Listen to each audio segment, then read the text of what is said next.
Hi, welcome. This video is going to be on trig functions, trigonometry. We're going to cover the unit circle as well, as it's a very helpful tool for trig functions.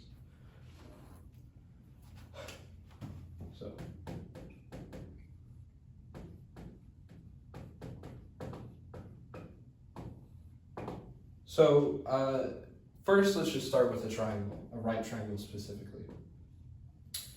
We already know the Pythagorean theorem that tells us c squared is equal to a squared plus b squared. Now we can derive more interesting relations in the triangle using trig functions. So we're going to define a few functions, but first we need something crucial, the angle. You can use this angle as well, you can use any of them. And remember, this only works for right triangles. So first we're going to define the function sine. Sine of theta is going to be equal to b over c. Cosine of theta is going to be equal to a over c.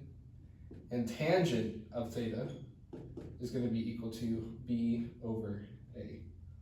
Rewrite this a here. So this provides some very useful relationships between the side lengths and the angle. So now you can solve the pieces of a triangle if you only have one side length. Before, we had to have at least two side lengths in order to get all of the side lengths. Now all we need is this, and at least one side length. Similarly, now we can find the angle inside the triangle if we know both of the leg lengths or other relationships. A useful way to remember these is SOHCAHTOA. It's very popular. SOHCAHTOA.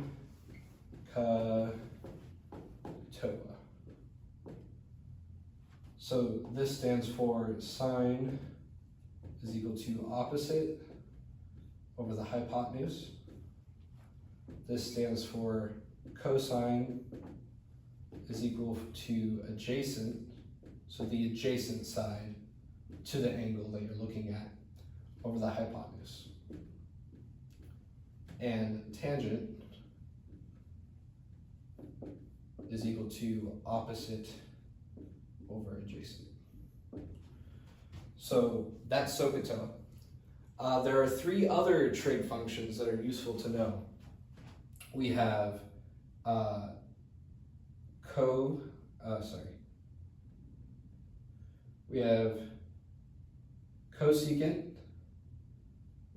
which is written like this. Cosecant of theta, which is just the opposite of sine. It's equal to 1 over sine theta, which ends up just being c over b. Similarly, we have secant theta, which is equal to 1 over cosine theta, which is equal to c over a. And then we have cotangent theta, which is equal to 1 over tangent theta, which is equal to a over b. Something I forgot to mention, tangent theta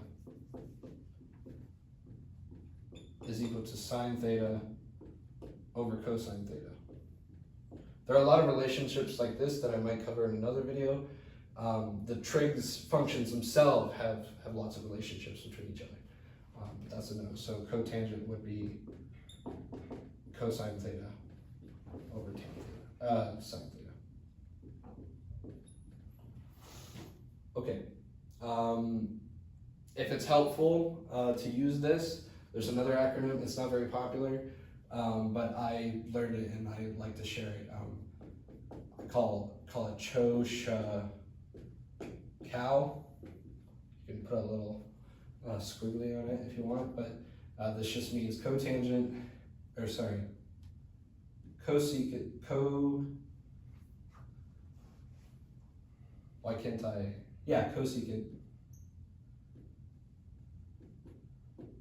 is equal to hypotenuse over opposite. As you can see, it's just flipped. It's the reciprocal of what it is before. this is secant is equal to hypotenuse over adjacent, and this is cotangent is equal to adjacent over hypotenuse. So that, in fact, I'll try parsing this out a little bit so it's easier to read and take notes. This is the very, very fundamental of trigonometry. Give you a second to pause the video, take notes if you need. I'm going to erase this and go on to the next part.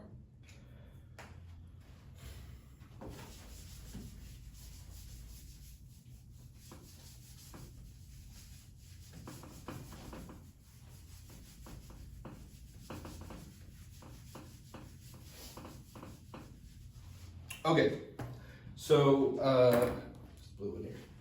Now we're going to look at this very useful tool called the unit circle. So let's take our triangle and let's put it inside of a circle. So let's say we have, let's see how perfect of a circle I can draw. It's not too bad.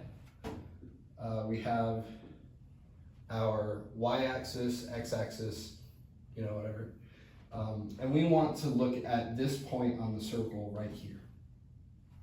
Well, we can use a triangle, as you know, from Cartesian coordinates to get this coordinate. Notice this is a right triangle, and you might say, well, this is x, and this is y, and this gives us the point xy. Very understandable. And then you can find the distance, yada, yada, yada. For now, we're going to call this A and B.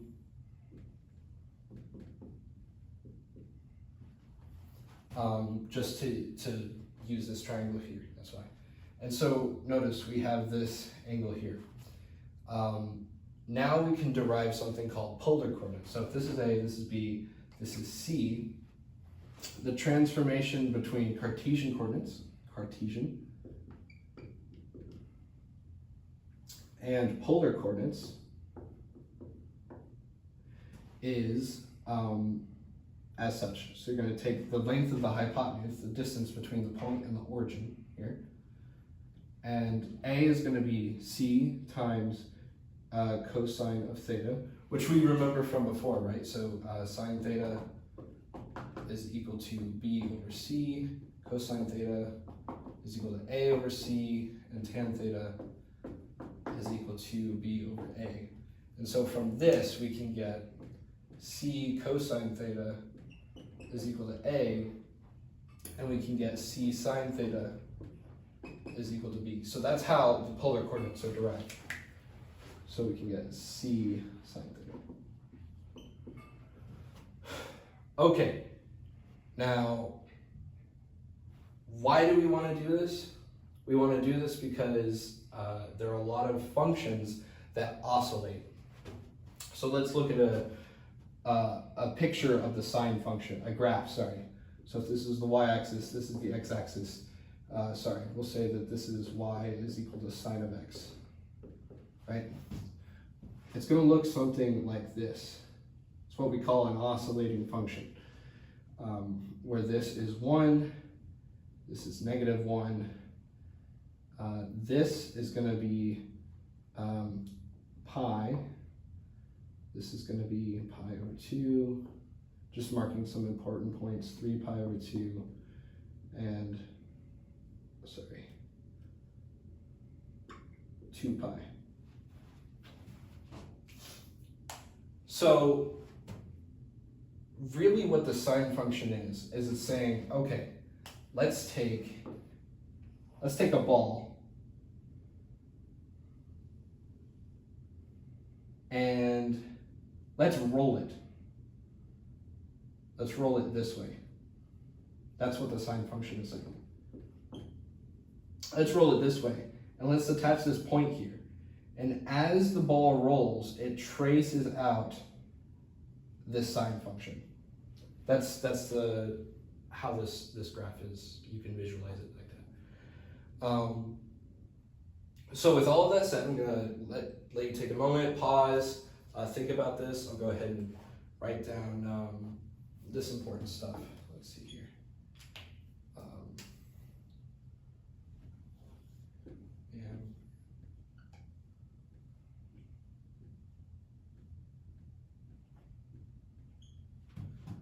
So the point AB becomes the point C cosine theta, C sine theta. Okay, with that we're going to look finally at the unit circle. So the unit circle is simply a useful tool for us to quickly determine the cosine and sine values and tan trig values given some angle theta.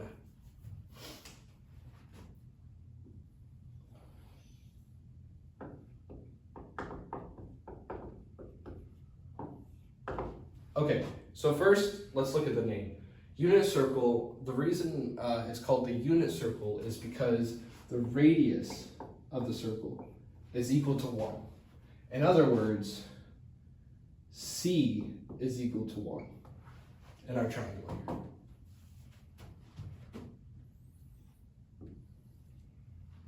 Okay, so there are 4 quadrants, as you know from studying Cartesian coordinates. You have the, first quadrant, second quadrant, third quadrant, and the fourth quadrant. I'm only going to cover the values in the first quadrant, but you'll notice that they're the same values. It's just when you go over here, the x values become negative. Down here, x and y values are negative. Over here, x values are positive, but y is negative. So we can think of it like this: plus plus, minus plus, minus minus, plus minus, like that. Anyways, let's get to it. So the first point here is the point 1, 0. And so what this means is that cosine of 0 degrees, right, or 0 pi, whatever, is going to be equal to 1. And sine of 0 degrees is going to be equal to 0. So that's how we interpret the unit circle. Now we're going to do some important points, and then we'll wrap up the video. So the first point is here. I'm going to do my best to mark out the degrees. So this is at 45 degrees. I'll say this is at 0 degrees. In fact, maybe that's how I'll do this. Okay, so this is the point square root of 2 over 2. And you can encourage you to actually do the Pythagorean theorem, whatever you need to do to find the side lengths, find the x and the y values to actually get this. So this is at 45 degrees. Then we have this value here, which is square root of 3 over 2, 1/2. And this is at 30 degrees. And notice something. This is 1/2 square root of 3 over 2 at 60 degrees. And then at 90 degrees, you have 0, 1. 90 degrees. Okay, so notice if you apply this process to each and every one of these, then we can say that, for example, sine of 30 degrees. In fact, why don't I just do that over here? We'll do a few examples. Let's do sine of 30 degrees. Let's do cosine of 60 degrees. And let's do tangent of 45 degrees. Okay, so sine of 30 degrees is going to be, we're going to multiply c. So c is 1, so it's just sine of 30 degrees is equal to b at 30 degrees. So we go to 30 degrees, we look at b, it's equal to 1/2. Cosine of 60 degrees is going to be the x value at 60 degrees. That's going to be also 1/2. Let's look at the tangent. Now remember, tangent is going to be equal to sine of the angle over cosine of the angle. So sine of 45 degrees is radical 2 over 2. Cosine is radical 2 over 2. So therefore, this is going to be square root of 2 over 2 over square root of 2 over 2, which we know is just 1. All right, so that is a basic introduction to trigonometry.